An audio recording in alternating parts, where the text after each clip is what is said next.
C'est pour ça que je t'ai raconté toute cette histoire.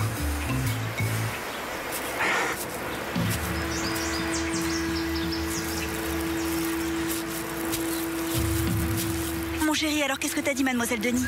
Qu'est-ce qu'elle va faire? Elle reste ou elle part? Je l'ai convaincue de rester avec nous. Je ne comprends pas, mademoiselle Denis. D'abord, elle crée des problèmes dans la famille, la pauvre Nina s'est évanouie et maintenant elle reste. Mon oncle, elle t'a dit pourquoi elle voulait partir? Oui, elle pensait qu'on n'aurait plus besoin de ses services une fois que Bianca serait venue vivre à la maison avec nous. Oui, moi je la comprends. Avec une nouvelle maman dans la maison, mademoiselle Denise doit se sentir de trop. Mais pourquoi tu ne l'as pas laissé partir, mon chéri? Je peux très bien m'occuper toute seule de l'éducation des enfants. Nina et Santi adorent leur mademoiselle. Mais qu'est-ce que ça veut dire? Elle va rester toute sa vie ici? Enfin, moi je pense que mademoiselle Denis a tout à fait le droit de faire sa vie. Ah non, attends, ne me dis pas que tu veux la faire partir.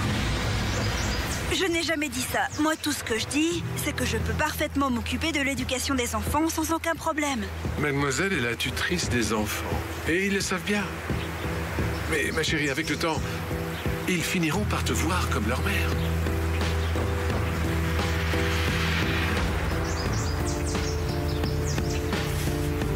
Oui. Je t'aime. Mais il l'a proposé lui-même. Bruno peut vous raccompagner. Non, moi je ne veux pas me mêler de cette histoire. C'est elle qui décide. Mon amour, ne t'en fais pas. Si vous voulez rester ici avec la famille, je le comprends. Prête-moi la voiture, on est à côté. Tu es certaine? Bien sûr, mon amour, et puis je ne veux pas déranger Bruno. Non. Non, enfin, ça ne me dérange absolument pas, je te jure. Repose-toi bien. D'accord. On s'est bien amusé malgré ce qui s'est passé.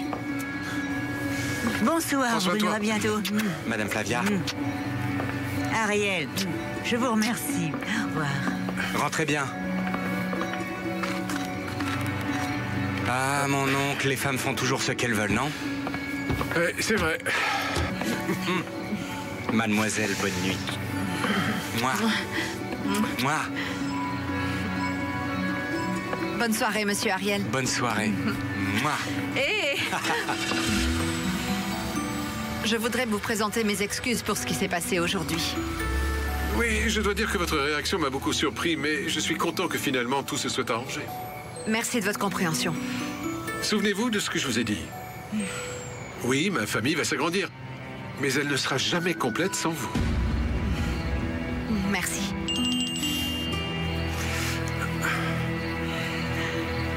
Je t'aime très fort.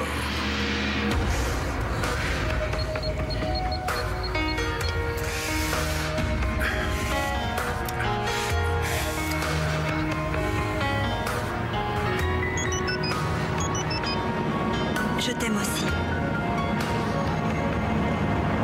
Oh, tu as vraiment transformé Monsieur Ariel. Je vois qu'il a même appris à écrire des petits textos. Non, je ne crois pas. Ici, la seule personne qui embobine les autres, c'est toi. Mais tu m'as appris beaucoup de choses, ma chérie. C'est bon, arrête de dire des bêtises. Raconte-moi ce qui s'est passé avec Madame Francisca. Ah, elle a découvert qu'on a beaucoup de mal à rembourser nos dettes. Non. Non, dis-moi que tu plaisantes. Non, j'aimerais bien. Tu sais qu'elle a beaucoup d'amis à la banque, non? Tu sais comment ça se passe ici. Les gens de la haute adorent discuter des petits problèmes de leurs voisins. Et alors j'imagine que tu lui as dit que ce n'était pas vrai. Tu vois que tu m'as appris beaucoup de choses. Mais réponds-moi, Flavia. Ah, bien sûr que oui. Je ne suis pas stupide. Je lui ai dit qu'il ne s'agissait que de rumeurs, que notre situation financière était très stable. Et combien tu dois pour la maison? Combien on doit, ma chérie? Parce qu'après tout, ça te concerne toi Combien aussi. tu dois, Flavia? Ah, 5 millions de dollars? Quoi, 5 millions de dollars? Comment c'est possible, Flavia? C'est la valeur de la maison. À quel moment tu l'as hypothéquée pour cette somme-là? Il faut encore que je te répète que tout ce que nous a laissé ton père, ce sont des dettes. Accepte-le, Bianca, c'est notre situation, hein? On est sur le point de faire faillite. Alors, ma chérie, je crois qu'il est plus que temps que tu arrêtes de faire la politique de l'autruche. Et que tu commences à te servir de la fortune d'Ariel.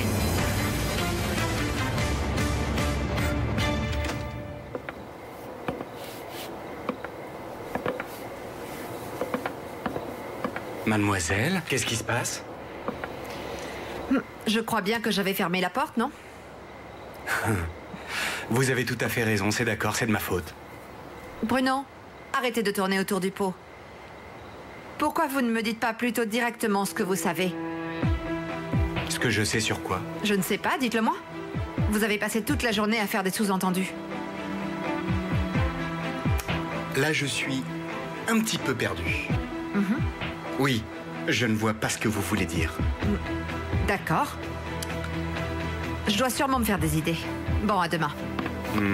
Vous voulez parler de ce que vous ressentez pour mon oncle, mademoiselle? Parce que ça, vous auriez dû me le dire dès le début. Donc c'est vous qui avez commencé les cachotteries, pas moi. Et... venez. Asseyez-vous, on va parler. Bruno, moi, pour Monsieur Ariel, j'éprouve un véritable sentiment de gratitude. Et évidemment, je l'aime beaucoup. C'est un ami très proche. Je vous ai vu hier soir. Je sais que vous pleuriez. Alors vous allez vraiment continuer à le nier, mademoiselle? Vous osez? Hier, j'ai gardé votre secret. Je crois que je peux en garder un autre. Je suis content que les choses se soient arrangées avec mademoiselle. C'est une très bonne nouvelle. Les enfants ont besoin d'elle. Qu'est-ce qui t'arrive? Ariel, tu n'as pas l'impression que c'est un peu... je ne sais pas, un peu trop tôt pour déjà envisager un mariage? Trop tôt? Il s'est passé 10 ans depuis la mort d'Isabelle et tu sais très bien que je suis resté seul pendant ces longues années. Tu sais que je ne parle pas de ça. Dis-moi, depuis combien de temps tu sors avec cette fille? 2 mois peut-être? Écoute, parfois, pour moi, les minutes passent très lentement. On dirait des heures. 2, 3, 4 mois. C'est très peu de temps, Ariel. Tu ne peux pas déjà penser à te marier avec elle et en plus... Et en plus quoi? Dis-moi, s'il te plaît. Elle est un peu trop jeune pour toi. Quoi, tu veux dire que notre différence d'âge t'inquiète? Ce qui m'inquiète réellement, c'est qu'à cause de son jeune âge, elle ne te comprenne pas. Enfin, toi, tu es prêt à lui ouvrir ton cœur et elle pourrait ne pas te comprendre. Elle pourrait être blessée. Elle ne va pas savoir que toi, tu cherches l'occasion d'être de nouveau heureux. Je ne sais pas. Mais je vais être heureux, Francisca. Fais-moi confiance. Écoute, quand tu connaîtras mieux Bianca, tu verras que tu t'es complètement trompé sur elle. Si tu le dis. Alors, dans ce cas, je suppose que tu es totalement sûr que cette fille ne sort pas avec toi pour ton argent, n'est-ce pas? Mais comment oses-tu dire une telle horreur? Tu n'en as pas le droit. Ariel, c'est une question très simple. Écoute, Bianca n'est pas intéressée par mon argent. Elle m'aime pour moi. Elle m'aime sincèrement. Elle aime l'homme que je suis. Bon, d'accord, si tu le dis. Dans ce cas, je suppose que tu ne vois aucun inconvénient à ce qu'elle signe un contrat de mariage, n'est-ce pas?